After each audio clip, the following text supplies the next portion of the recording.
Olá, pessoal. Sejam muito bem-vindos à minha palestra sobre chocolates funcionais. E meu nome é Heloise. Eu já inicio fazendo uma pergunta para vocês. É possível deixar algo tão gostoso ainda mais saudável? Eu sou engenheira de alimentos, eu sou especialista em gestão de chocolataria, sou mestre em engenharia de alimentos e agora estou atualmente cursando doutorado na mesma área. Faz 5 anos que já sou chocolate maker na Parfaz Ingredientes.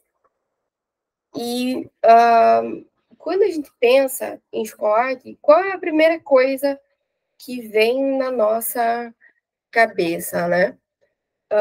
É um alimento cheio de açúcar, é um alimento cheio de gorduras, aí é calorias extras que vai furar a nossa dieta e toda aquela percepção assim de que o chocolate realmente é um vilão na nossa dieta e não pode ser incorporado como um alimento do dia a dia, ou às vezes a gente fica com aquele pensamento e acaba não extraindo todo o prazer do momento, que é realmente saborear um chocolate. Muito disso se deve ao nosso paladar infantil, porque diferente de outras bebidas, por exemplo, né, bebidas café e cerveja, que é uma coisa que a gente costuma gostar quando se torna adulto, o chocolate continua sendo associado àquele momento de infância, né? Quando a gente era criança, a gente ia lá na vendinha do bairro e comprava aquele chocolate em formato de guarda-chuvinho, que era puro açúcar e gordura, que você ficava lá meia hora tentando tirar do céu da boca, né? E a gente vê que já não é mais uma realidade quando nos tornamos adultos, né? E consumimos esse alimento depois, quando nós finalmente crescemos, né? Então, o café, o café e a cerveja, eles fazem essa transição do paladar para o paladar adulto, né? A gente consome quando é adulto, e o chocolate ainda fica preso nas memórias infantis. Então, a gente acaba tendo essa percepção do alimento, né? Para a gente começar a falar de chocolate realmente, eu acho muito importante começar com as origens do chocolate, porque o chocolate em si, ou o cacau, é um alimento, é utilizado como um alimento ancestral, né? Os primeiros indícios de que ele era consumido pelos humanos, né, pelos seres humanos, ali se dão em 3000 a.C., na região da América Central, ali com os astecas e os maias, né? Aqui no canto da tela, vocês podem ver a palavra, né, o símbolo maia antigo utilizado para pro cacau, né? Uh, o nome da árvore é teobroma, né? E essa palavra é do grego, no caso, que significaria, né, alimento dos deuses. Por que que ele leva esse, esse nome, né? Porque os astecas, as civilizações pré-colombianas, elas utilizavam o cacau como uma oferenda aos deuses, né? Ele era muito utilizado ali em celebrações divinas, né? Associadas aos deuses daquela época, né? Durante muito tempo também o cacau o fruto do cacau, né? Foi utilizado, o fruto do cacaueiro, no caso o cacau, foi utilizado como uma moeda, ao invés de eles utilizarem ali metais preciosos, no caso, eles utilizavam o fruto do cacau, né? Por essas civilizações pré-colombianas. Então, para vocês terem uma dimensão, assim, uma ideia da dimensão do que significava o cacau para aquelas civilizações, né? Depois, com o tempo, claro, o cacau ele foi com a descoberta ali das Américas pelos europeus, o que era ali regional acabou migrando para o mundo, né? Então, ali no século XV, as primeiras amêndoas do cacau chegam na Europa. E com isso, os europeus começam a desenvolver as bebidas, né? Que era inicialmente como era consumido. Aí, então, foi adicionando açúcar. Com a Revolução Industrial, foram desenvolvidos equipamentos industriais para a preparação dos produtos, né? Então, veio aí a prensa, que separava a manteiga de cacau da massa de cacau. Então, eles tinham ali o cacau em pó e a manteiga de cacau, que daí depois foram fazendo formulações ali para melhorar a estabilidade do produto, na temperatura, assim, se aproximando um pouco mais do que a gente conhece hoje como chocolate, né? Então, ali em 1876, foi adicionado o leite, o leite lá já em spray dryer, para o chocolate ao leite, como a gente conhece hoje, né? E para vocês entenderem ali um pouco de como se dá a produção do chocolate efetivamente, após o cacau colhido, as amêndoas fermentadas, secas e torradas e despeliculizadas, nós temos o nibs de cacau. Esse nibs, ele é pesado, aí junto com as outras matérias-primas que compõem o chocolate, por exemplo, o leite, no caso do chocolate ao leite, o açúcar, no chocolate que vai açúcar, ou os outros ingredientes que sejam ali utilizados. Essa mistura aí é feita uma pré-moagem, e aí parte para o refino e para a conchagem. Ali esse refino, essa conchagem, depende do equipamento, o método que é utilizado, né? Ele pode ser, o refino pode se dar ao mesmo tempo que a conchagem, ou podem ser divididos realmente em duas etapas. Primeiro refina, depois concha, ou primeiro concha, depois refina, né?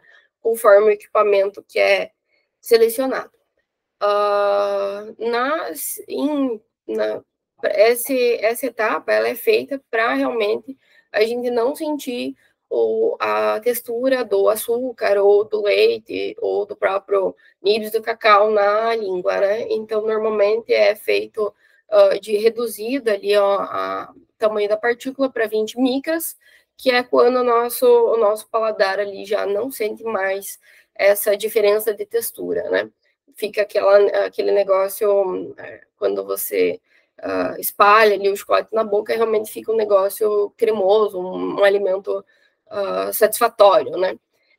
Na seguida, vai para cristalização ou temperagem, que é quando se dá o choque térmico, para você dar mais.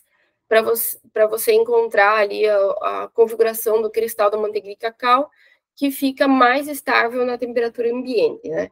Então, é feito esse choque térmico para melhorar ali a textura, para quando você quebra o chocolate, ele faz aquele barulhinho de snap, que a gente chama, e para ele ficar mais. Ele não dá aquela superfície branca também, que a gente chama de fat bloom ali durante o armazenamento. Aí, então, ele vai para a solidificação, consequentemente embalado. Aí, então, a distribuição e venda do produto. Aí, então, chega para nós, consumidores, né, dessa forma. Essa é a linha do tempo ali da produção que ele percorre antes de chegar a nós, consumidores, né? Para vocês terem uma ideia da dimensão do chocolate assim, no mercado brasileiro, a Mordor Intelligence estima que em 2024 serão comercializados 3,38 bilhões de dólares em chocolate. E a projeção é um aumento também desse mercado em 2029 para 4 bilhões e 150 mil dólares ali só no mercado nacional de chocolates. Realmente é um volume muito expressivo, né? Quando comparado a outros alimentos ou outros itens ali que estão no mesmo o grupo de alimentos, né?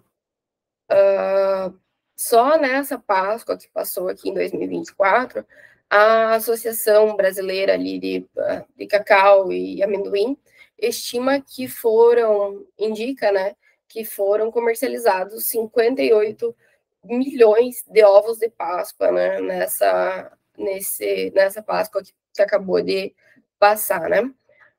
Então, se vocês imaginarem que a população brasileira está em torno ali de 220 milhões de pessoas, realmente é muito ovo de Páscoa, é muito chocolate comercializado só num pequeno período de tempo.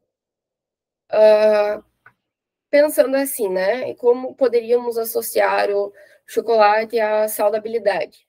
A gente pode deixar de imaginar esse alimento como um vilão da dieta para ele se tornar um mocinho, né? Como que a gente tornaria esse alimento mais saudável, né? Essa tendência da saudabilidade já é uma tendência consolidada no mercado e normalmente aparece em todos os reviews ali de tendências. Cada ano a gente nota que a saudabilidade é uma tendência ainda mais forte, né? Então, todos os pesquisadores, né, de mercado, eles imaginam que ela veio para ficar. Então, cada vez maior, cada vez mais forte, então temos que tornar, de certa forma, né, ajudar o nosso consumidor a encontrar produtos mais saudáveis no mercado, que é realmente uma busca por saúde, bem-estar e associado também à funcionalidade. Então, não simplesmente comer por comer, vai comer porque vai te fazer bem, vai comer porque vai ser funcional, porque você vai encontrar ali outras questões além da satisfação e o bem-estar, né? O brasileiro, a população em geral, né, porque é uma tendência mundial, ela consome regularmente chocolate. Então, 75% da população consome regularmente chocolate. Então, não é um alimento novo, assim, né? Você já tem esse consumo consolidado. E quando você compara os chocolates a outros alimentos e bebidas, 35% da população prefere consumir chocolate. Então, você já vai transformar realmente essa predisposição das pessoas em consumir chocolate a consumir um chocolate um pouco mais saudável, né? Segundo o Itaú, o que mostra, assim, uma pesquisa que eles realizaram com marcas que já estão no mercado nacional, o chocolate realmente pode conter teores significativos de proteínas e fibras, né? E a questão ruim, que seria, né, associado, a gente imagina como ruim normalmente, né? A questão de muita gordura ou calorias ou excesso de sódio acaba variando bastante, mesmo nas marcas já presentes, né? Então, no mercado, então a gente pode encontrar ali marcas ou produtos, né, chocolates com esses teores reduzidos. E é errado, né? É uma afirmação falsa que os chocolates não são nutritivos. E realmente, os chocolates eles podem fazer parte de uma dieta, uma nutrição saudável e equilibrada, né? Então, observando estudos, né, podemos dizer que o chocolate ele já é saudável, porque ele é um alimento funcional, ele tem essa relação positiva com as doenças degenerativas, ele possui os polifenóis, as catequinas, andocimidinas e uma gama ali de outros compostos que realmente são associados a uma alimentação saudável e eles têm essa funcionalidade do nosso organismo, além claro, do bem-estar e porque o chocolate é um negócio, é um alimento realmente muito gostoso, né? Então, quando a gente fala, assim, de alimentos funcionais ou chocolate como um alimento funcional, os pesquisas, né, indicam que ele pode ser um transportador muito interessante desses ingredientes bioativos, porque ele tem uma baixa atividade de água, ele se conserva ali inerte ou da mesma forma ali durante um grande período de tempo, com o armazenamento e tudo mais, né? Ali na cadeia de transporte, ele se conserva ali sem grandes alterações na matriz, ali na própria características, né, do chocolate ao longo daquela cadeia de produção, distribuição, venda, armazenamento e tudo mais, né? E só que acaba sendo um desafio para quem desenvolve chocolate, ou inovadores, né, no chocolate, incorporação desses compostos, porque, obviamente, eles vão alterar ali nas características biológicas, a textura, às vezes o snap, propriamente dito, fica um pouco diferente, então é um pouco complicado para o consumidor aceitar essas alterações, né, tanto às vezes na aparência, como na textura, no sabor do chocolate. Então, quando desenvolvemos chocolates funcionais, é interessantíssimo observar o mercado-alvo para que ele se destina, né? Se você vai vender chocolate para criança, para adulto, para idosos, né? É muito interessante observar esse mercado, ver as tendências, o jeito que essas pessoas se alimentam e tal. E também é interessante observar o efeito desejado da molécula ali, do composto bioativo no corpo, né? Quando esse nosso consumidor ingere esse chocolate. Também é interessante observar a bioacessibilidade e a biodisponibilidade desse composto no nosso organismo. Então, depois que o consumidor ingere esse produto, como essa molécula, essa partícula vai se comportar durante o trato gastrointestinal do consumidor, no caso, né? E também observamos a quantidade de bioativo. Então, não adianta você pôr ali uma quantidade irrisória, né? Porque quando o consumidor se alimentar desse produto, ele não vai ter o efeito desejado ali no organismo dele, né?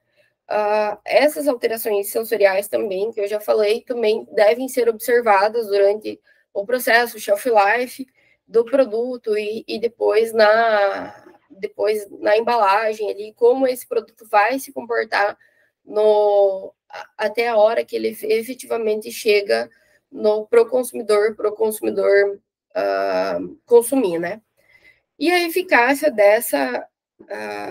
esse composto bioativo também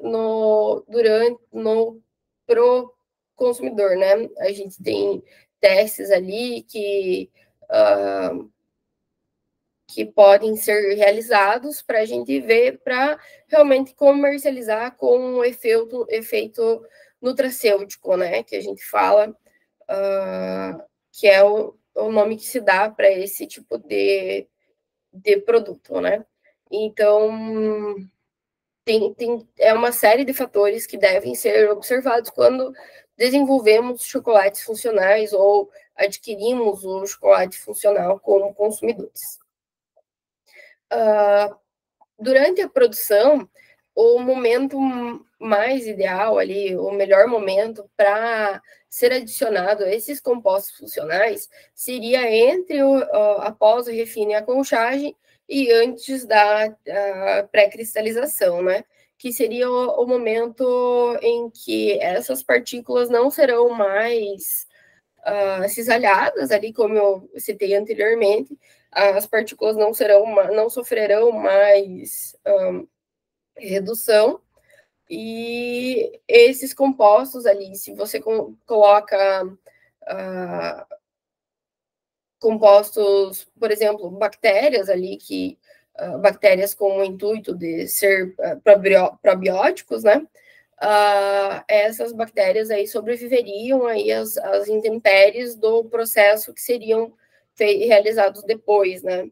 Então, se adicionarmos bactérias antes ali no refino e a conchagem, elas podem não sobreviver ao cisalhamento, que é as forças que são aplicadas ali nas etapas anteriores, né?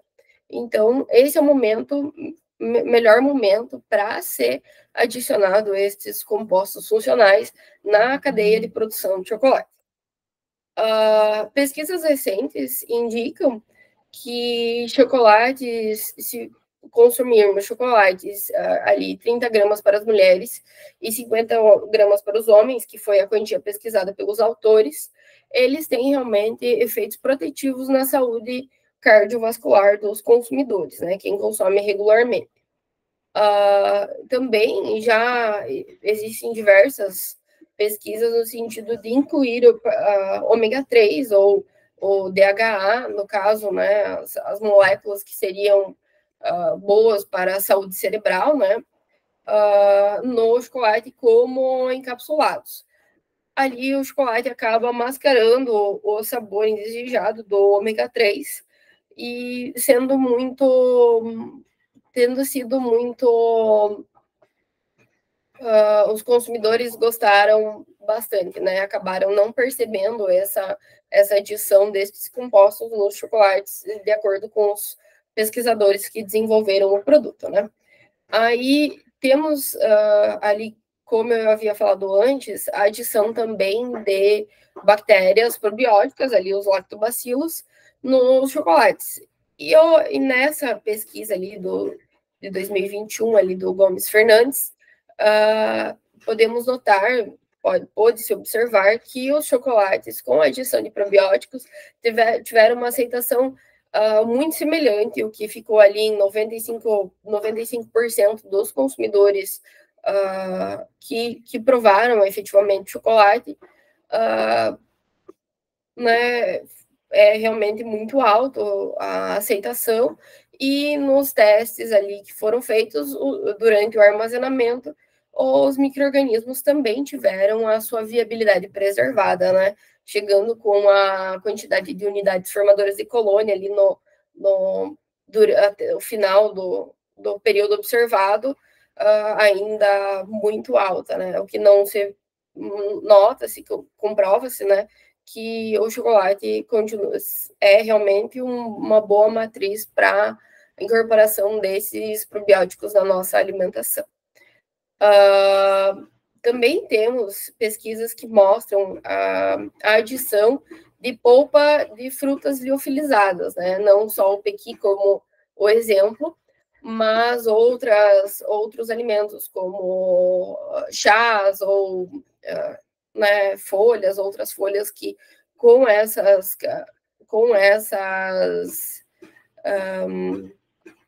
funcionalidade que já é estabelecido, né, que já existem no produto, esses chocolates acaba sendo realmente incorporado, né? Diversas pesquisas com essas características.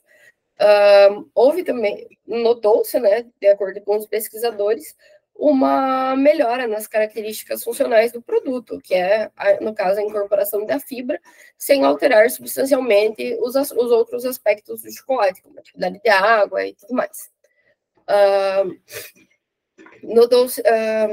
Existem também pesquisas com a adição de óleos essenciais, ali no caso capim-limão, erva doce e hortelã, no chocolate amargo, 70% cacau, nesse caso era sem adição de açúcar. E observou-se a melhora na estabilidade oxidativa desses chocolates, e depois, com o decorrido prazo ali de observação, os pesquisadores perceberam que aumentou realmente a atividade antioxidante deste alimento ali durante o período observado. Também, o chocolate branco também pode ser adicionado das microcápsulas ali de micro-organismos, né? E além do extrato do resíduo de beterraba. A gente sabe que na agroindústria, no caso, né? Os resíduos, eles acabam sendo descartados e acaba sendo um problema, né? Então, você pode, não exatamente, perdendo o seu valor nutritivo, né? Então, a gente pega esse produto, esse alimento que iria iria ser descartado, que não tem valor comercial, e encontra um jeito de transformá-lo em alimento, né, para poder utilizar ele, porque a gente sabe que ele continua tendo essas características nutricionais. Então, no caso, o resíduo da beterraba. E o efeito desejado ali, as microcápsulas chegavam foi demonstrado, né, in vitro, que essas bactérias, elas conseguiam suportar ali as intempéries do consumo, né, do trato gastrointestinal, e tinham o efeito, para preservar o seu efeito benéfico ali, quando consumido. E o que hoje a gente vê no mercado? Então, inclusões já são uma realidade. Notamos principalmente castanhas, coco, matcha, erva mate, já podemos encontrar ali no mercado até o próprio malte, frutas liofilizadas como morango, framboesa, já estão presentes ali, chocolate com quinoa também, no mercado, já é uma realidade no mercado e amplamente difundido e aceito pelos consumidores, né? Nota-se também um aumento do consumo de chocolates com maior porcentagem de cacau, que o nosso consumidor ele vê realmente como mais saudável. Então, nós, como consumidores, associamos a uma porcentagem maior de cacau como mais saudável. Então, acaba sendo também uma tendência ali vermos uma variedade já de teor de cacau. Alegações funcionais ou medicinais, ou não necessariamente a alegação funcional, mas sim uma incorporação de produtos funcionais, né, de partículas funcionais ali dentro do chocolate também já é uma possibilidade de adquirirmos já no nosso dia a dia. Também temos aquelas que chamamos adequações. Então, adequação a uma dieta sem açúcar, né? Uma adequação a uma dieta sem leite, no caso, né, de pessoas que têm restrições alimentares ali, sem leite, ou sem algum alimento, ou alguma inclusão, e com o aumento da porcentagem de proteína, como veremos melhor a seguir nos exemplos. Já encontramos, então, nas prateleiras da marca Divine, por exemplo, chocolates que têm flocos de proteína em suas composições, ou a proteína concentrada ali como substituto do leite em pó. Outros exemplos de substitutos do leite em pó, hoje encontramos as bebidas vegetais, né, liofilizadas, então, que substituem, por exemplo, um leite vegetal ali, uma bebida vegetal de coco ou de arroz, substituindo o leite em pó ali no chocolate ao leite, né? Que seria daí um chocolate um pouco mais suave, mas preservando ali as características de dulçor e não tão amargo quanto um chocolate com uma porcentagem maior de cacau, que daí não levaria o leite, né? Podemos encontrar em diversos formatos, como drajas e barras, ou as inclusões, realmente, como inclusão ou como parte do produto, como ingrediente, né, efetivamente. Temos também a Chocolife, que hoje comercializa a linha Superfoods, né, que eles utilizam a farinha de mesocarpo do babaçu, aí camu-camu, farinha de açaí, ou o coco, o próprio coco em raspas, aí essas inclusões um pouco mais não convencionais, como farinha de milho, né? Quem já viu farinha de milho como inclusão num chocolate, assim, no dia a dia é uma coisa realmente inovadora, né? E as castanhas nativas do Brasil, como castanha de caju, a castanha do Pará, ali que são características e o consumidor já aprova, já aceita muito bem, além de tudo isso incluso num chocolate zero açúcar, né?